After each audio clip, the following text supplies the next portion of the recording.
The next question is 75 ಮತ್ತು 125 ಇವುಗಳಲ್ಲಿ ದೊಡ್ಡ ಸಂಖ್ಯೆಯನ್ನು ಸಣ್ಣ ಸಂಖ್ಯೆಯಿಂದ ಭಾಗಿಸುವುದನ್ನು ಮುಂದುವರಿಸಿದಾಗ ಕೊನೆಗೆ ಸಿಗುವ ಭಾಜಕ ಎಷ್ಟು?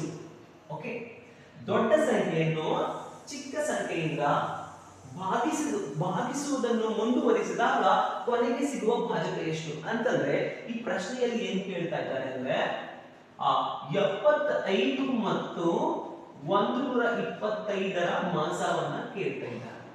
ಓಕೆ, ಏನಂತಂದ್ರೆ ಈ 125ಅನ್ನ 75ರಿಂದ ಭಾಗಿಸುವುದನ್ನು ಮುಂದುವರಿಸಿದಾಗ, ಓಕೆ ನೋಡಿ 75 ಒಂದೇ 75 ಏನಿರುತ್ತೆ ಶೇಷ. ಓಕೆ, ನೆಕ್ಸ್ಟ್ ಏನ್ ಮಾಡಬೇಕು, ಮಾಸವನ್ನು ನಾವು ಇಲ್ಲಿ ಭಾಗಾಕಾರ ವಿಧಾನದಿಂದ ಕಂಡುಹಿಡಿತಾ ಇದ್ದೀವಿ. ಓಕೆ, ಈಗ ಏನ್ ಮಾಡಬೇಕು, ಈ ಶೇಷದಿಂದ ಈ ಹಿಂದಿನ ಭಾಜಕವನ್ನ ನಾವು ಭಾಗಿಸಬೇಕು ಮಕ್ಕಳೇ. ಓಕೆ, ಹಿಂದಿನ ಭಾಜಕ ಎಷ್ಟು? 75. ಓಕೆ, 50 ಒಂದಲೇ 50, ಏನು ಉಳಿಯುತ್ತೆ ಶೇಷ 5 25. ನೆಕ್ಸ್ಟ್ ಏನ್ ಮಾಡಬೇಕು ಅಂದ್ರೆ ಈ ಶೇಷದಿಂದ ಮತ್ತೆ ಹಿಂದಿನ ಭಾಜಕವನ್ನ ಭಾಗಿಸಬೇಕು ಮಕ್ಕಳೇ.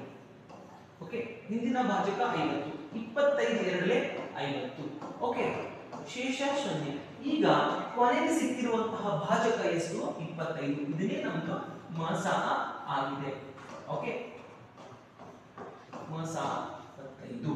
ಸಿ 125ಅನ್ನು 75ರಿಂದ ಭಾಗಿಸುವುದನ್ನು ಮುಂದುವರಿಸಿದಾಗ ಕೊನೆಗೆ ಸಿಗುವಂತಹ ಭಾಜಕ 25. ಸೊ ಆನ್ಸರ್ ಏನಾಗುತ್ತೆ ಅಂದ್ರೆ 25 ಆಗುತ್ತೆ. ಈ ರೀತಿ ಮಾಡದೆ ಇದು ಮಾಡೋದಿಲ್ಲ ಅಂತಂದ್ರೆ ನೀವು 75 ಮತ್ತು 125ರ ಮಾಸ ಕಂಡುಹಿಡಿದ್ರು ಉತ್ತರ ಸಿಗುತ್ತೆ ಮಕ್ಕಳೇ. ಓಕೆ, ಅರ್ಥ ಆಗಿದೆ.